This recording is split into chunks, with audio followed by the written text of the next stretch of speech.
Good evening and a very warm welcome to the Grassroots Weekender Show. I'm Mal Lee, your host for this evening, and again, as we say, every other evening. But I am joined in the studio with our guest, Gordon Johnson, Safeguarding Officer for Liverpool County Football Association, who has his work cut out every single day, no doubt, like all of us, and especially me, in this studio, because we've got another special announcement to make midway through our conversation. Even Gordon doesn't know this one, so looking forward to it. Hopefully there'll be a big smile on his face. Anyway, Gordon, welcome to the show. Now, obviously, every day of the week we're on the radio, we're on the TV, listening to COVID-19, and obviously everyone's confused. We're all confused. I'm confused. You're confused. Everyone is just wondering what to do next. So, COVID-19, here to stay. Safeguarding, what are we doing about it? Yeah, well, like you said, Mal, COVID-19 is here to stay. The issue is we've got to learn to live with it. Until such a time, if it ever comes that a vaccine is found, we've got to learn to live with it. So we have to start adhering to some basic social distancing rules, wearing the masks, and all the stuff that has come out consistently from the government, despite the other changes that keep getting announced. Hopefully we're not going to go into another national lockdown, because I think it will defeat the object, because people will come out of the lockdown and then there'll be a spike. What we've got to get used to is living under new conditions. So when we go out to the shops or whatever, or into buildings, we wear our masks. When we are in public, we social distance. And that obviously has an impact on football, and is having more so this weekend, because not only have we got the government guidance, which is to deter spectators from going to football, but not to say they cannot go. Certainly at the higher level 3 and above, for the likes of North West Counties, the Northern Premier League that are due to start next week, spectators are allowed, but in reduced capacities, in controlled circumstances, in stadia, if you like, so it's easier to control. It's a bit different for grassroots on the parks and gardens around the area, and that's where the issues arise. We're at Liverpool County FA, we're having to work with a number of local authorities, not just Liverpool City Council. We've got Sefton, we've got Holton, Warrington, St Helens, Knowsley, West Lancashire, all fall within the boundaries of Liverpool County FA, and unfortunately there will be differences on interpretations and restrictions throughout those local authority areas, and that's where the issues that you're aware of and I'm aware of that have cropped up over the last day or two. Liverpool City Council have reiterated the fact that there are local restrictions in place in Merseyside on top of the national government restrictions. And that's due to the rising figures of COVID cases in the area. And the advice that the City Council have had from Public Health is that they should not allow spectators at grassroots football. And we can't go against. Our advice from the FA is reduce your spectators, allow one parent per child at junior football, for the safeguard. And that's where people are getting mixed up, aren't they? And that's where people are getting mixed up. At the end of the day, we can't override the local authority or a venue's decision at one of the hub sites if they say they're not letting people in. Of course, we're going to encourage that they do let people in, but ultimately the decision sits with the council or the venue owner. You know, and hopefully people will be allowed back in soon. I'd like to see people allowed to watch. It's outdoors. Yeah, there's getting through the buildings to some of the hub sites, but you know, wear your mask. Track and trace, the NHS National Track and Trace system is in place. Hopefully it's at all the sites now. I've come here today from the LCFA Sefton site. We've got the national NHS Track and Trace in place there. So people who go there for games this weekend, players, managers, coaches, they will have to check in and track and trace in the building. Outdoors it's slightly different, but you've still got to look at the guidelines that are in place. So social distancing, not gathering in groups of more than 6. Your substitutes, social distance along the touchline, wear a mask. You know, if they're in the huddles at 5 or 6, then they've got to wear masks. You know, changing rooms are going to be closed, but toilets will be open, so when you go inside to use the toilets, wear a mask. But there is conflicting things out there, because some of the local authorities are allowing parents to spectate junior football games, but maximum of 1 per child, which it's not good when you've got a family. I've got 2 kids. Me and my wife used to love going and watching them play football, normally together. If we wound back the clock 20 years, then we won't be able to do that now. Only one of us, well, would be able to go if we were living in an area where the local authority allow it. And that's the problem. You know, there are issues that have been brought up around kids with conditions or disabilities, and where that's the case, then the club concerned need to be proactive, contact the venue they're going to and try and negotiate a local agreement, you know, a variation as they call it, to conditions, to allow a parent. You know, we have kids who are playing in mainstream football, kids with autism and the likes, that some clubs are great and they work with them and include the kids in mainstream football, and have worked hard with families to get the kiddies involved. You know, but it could be an issue, because for a child who needs that supporting parent or on the sideline who is there, and it's just that person being there. That scenario, and I have been made aware of a couple, and all I can say to, and I have said to those teams, is contact the venue where you're at, try and negotiate a local agreement. You know, that there is a need there, and hopefully those agreements can be agreed. For the other parents, unfortunately, the Liverpool City Council stance at the moment is no spectators. Hopefully that will change. Hopefully if we don't get too many issues this weekend, it will change. But all I would say to encourage parents, if you do go and are allowed into venues, please exercise the social distancing. Wear your masks. Don't gather in groups bigger than 6. And we know it's not the league's fault either, is it? No. Not the Liverpool County FA, which I'm glad you brought that to our attention as well, Gord, because I do see social media posts and people start slating the FAs. They're not taking into consideration the work that you do in the background. We do, we see it, and it was lovely to hear that you do trying to encourage 1 parent per child. We're doing exactly the same. You know, if 1 parent was allowed in, that would be fantastic. But as I say, it's the local authorities who are making these decisions. It's the hub bases themselves making the decisions. We need to hopefully get some changes, take some pressure off yourselves in the Liverpool County FA, and let's hope that parents, as you say, great advice, social distance yourself. That's what we need to do. I'm hoping to go to one of the sites, one of the hubs tonight, to have a little look around, because obviously I want to do some safeguarding myself, and I know probably I'll be inundated with a lot of parents there. So, you know, I've got, if you're not allowed in, yeah, I've got deepest sympathy for you. At the end of the day, COVID-19, as we've talked about, is here to stay. We all need to stop it together. We all need to try and work on it. It's going to be hard, but we just need to grin and bear it, grit our teeth, get on with things and fight back when we can.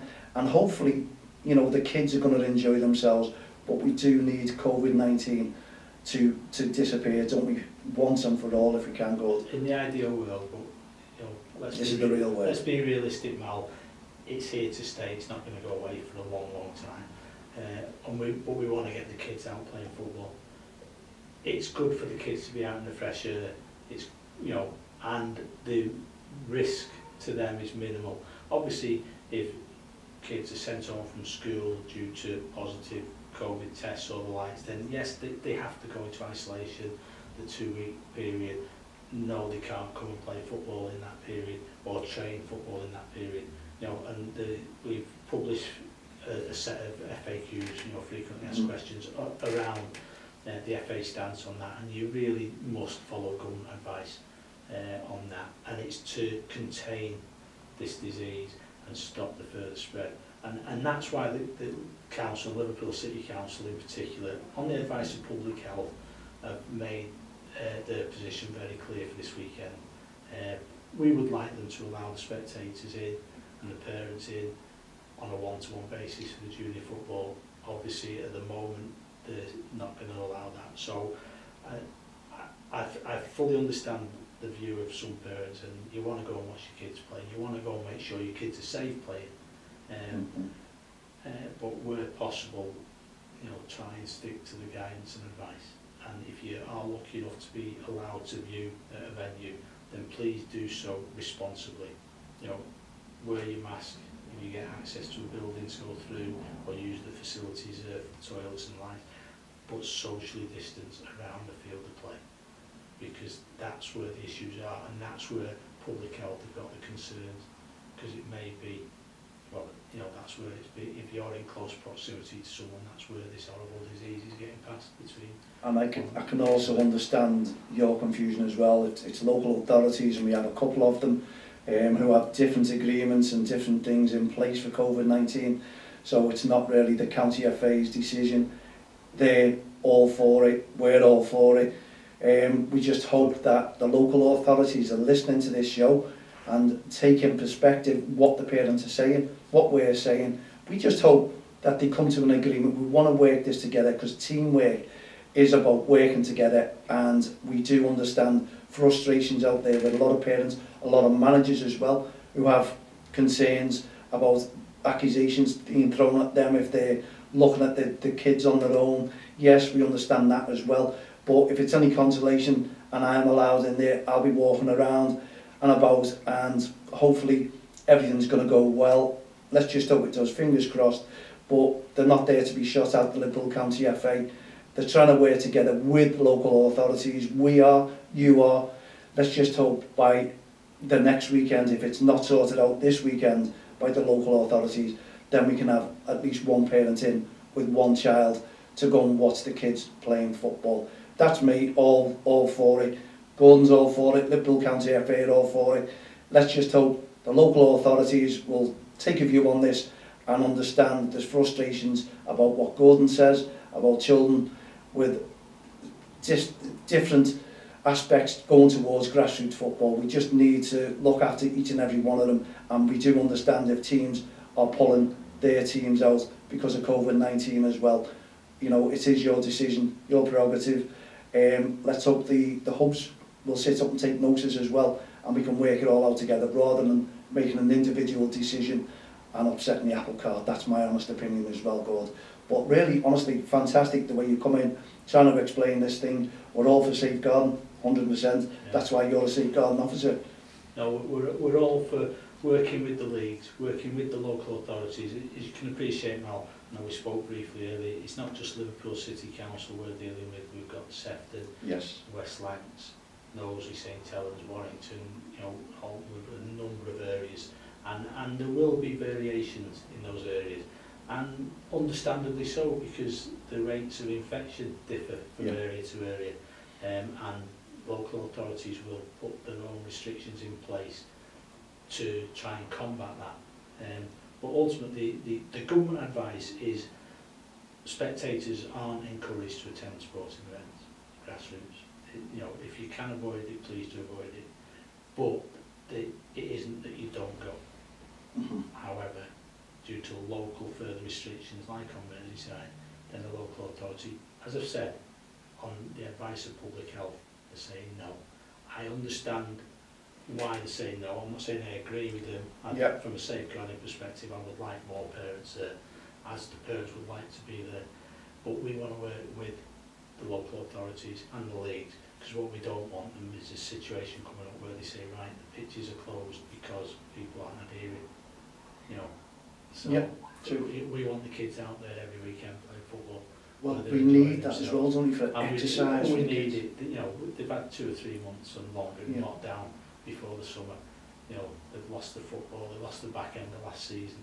And, you know, loads of kids were looking forward to the end of the season. You know, the presentations, the finals and everything, all that was taken away from all of us. You know, let's get the kids out there playing football and enjoying themselves. At the end of the day, the kids don't really understand what's going on, do they? You put that ball there, we all want to kick a ball when it comes by us. The kids, you see them, they're chasing that ball, it's amazing, it's great. As you say, the exercise is so important for these kids, and don't forget, the kids are still at school at the moment. Hopefully they all are. So it is good for you mums and dads out there as well, that they are getting tired out. If we can all just work together, they'll get some sleep, they'll be having a little bit of a rest, you know, in bed, and they'll be able to get up early for school the next following day. And hopefully, you know, all this will pan out and we can come to some sort of arrangement. And obviously, let's just hope it's COVID-19 that's taken over, no one else. Don't be blaming the county FAs, don't be blaming the leagues, don't be blaming the staff at the hubs, by the way, because they're under orders, they have to do what they've been told as well. So no verbal abuse, no aggressive behaviour. Let's carry on where we should all be. Let's try and bring postcodes together, because there's many postcodes differ out there in the games. We just want to make sure that this weekend can go off, if it can, possibly. Let the kids play the football, let them develop the skills, let the referees referee, by the way. Even you coaches and managers out there as well, you've got to realise COVID-19 we're taking on, not just the opposition. We need to be together as a team, and we just need to combat this and fight this COVID-19 all together as much as we possibly can. Yeah. And to be fair, Mal, you covered everyone there, but apart from the local authorities, it's not their fault either. They're doing what they see as the best, and they're acting on the best advice that they are given. And they, as you can see, they don't want to stop kids playing football. That's why the pitches are open. But they are putting the restrictions in place on advice they've had. And, you know, as I said earlier, I'm repeating myself, although I don't agree with that, we've got to accept and respect it and try and work with the local authority, have a good week this weekend with the fewer spectators that are in there, and then hopefully things might open up next week and they'll start to relax it, because hopefully the figures will start going down. But my understanding is the figures will only start going down if people generally in life, not just around football, start observing the social distancing and the rules and the wearing the masks, you know, in public and in shops, bars, whatever, sporting venues. You know, you see it on the telly, the Premier League and Football League, they're playing behind closed doors, everyone's tested 2 or 3 times a week, they're still wearing masks and socially distancing within the stadium. You know, and that's the mindset we need to get into for the rest of this season. So the football family are the biggest team ever. So if we can work together, try and get COVID-19 down, then we've got a massive result. You know, all I can say, Gordon, is thank you very, very much indeed for explaining the situation with the Liverpool County FA. Let's just hope many out there have listened to this message and we all adhere to it. Because I've also, while Gordon is in here, wasting his time with us talking about it, it's also Gordon's birthday. Now, if anyone remembers all this about these are the bourbon as bourbon. How's it go, Gordon? Bourbon. Bourbon, there you go. So they're the bourbon biscuits. Happy birthday to Gordon. Sorry he didn't get him anything else, but he's a great fella and he does work very well. Safeguarding is his job. Gordon, thank you very, very much indeed. Now, you want to know I can't this. believe you've not gift wrapped them for me, Mark. And I didn't want to gift wrap because I wanted to see our views and what their thoughts are. Now you know what he likes. Whenever Gordon comes up, bourbon. Anyway, the announcement that we've got is we have teamed up. We've gone in partnership with KCC Live FM Community Radio. Now, this is a massive, massive boost to Don't Cross the Line, the podcast, everything about DXTL. And I'm sorry you've waited a little bit longer, but you all wanted to hear about the safeguarding aspects about what's happening with COVID-19. But the good news is we are going to be absolutely fantastically doing well with KCC Live. We had Dan Spellman in the studio today, who's going to be helping us out tenfold. We've got loads to tell you, loads of new information that's coming up, and we'll obviously put an announcement in midweek next week, because I think I'm flying to Turkey on Friday, fingers crossed. I don't know yet, my last one was cancelled, I'm not too sure, it's only for a week, but hey ho, we're going to get on with these fantastic messages. So welcome KCC Live Radio, FM Community Radio, joining up with DXTL, our podcast, DXTL TV from the touchlines. We're going to be massive, we're going to be superb for Merseyside, and you'll be able to get your news and views through to us, through grassroots football, with Gordon, with the County FA. We're looking forward to a massive, massive couple of weeks when I return from Turkey, hopefully. But in the meantime, Gord, thank you very, very much indeed for turning up to the show, to the podcast, to explain for our viewers and our listeners all about what we're expecting this weekend. Please behave. Let's all make sure that we all go home safe and well. That is the main thing. Please wear masks, as Gordon says, if you're out and about or you're inside a building. And you know what? COVID-19, we can defeat this all together. In the meantime, thank you very much indeed for tuning into the Grassroots Weekend show. I'll be back again tomorrow evening at 7 p.m. From myself, Marley, and all the team here at the Grassroots Show, Don't Cross the Line and Respect programme, and Gordon Johnson, the Bull County FA, we wish you a very good night. We'll be back tomorrow at 7. Good night, God bless.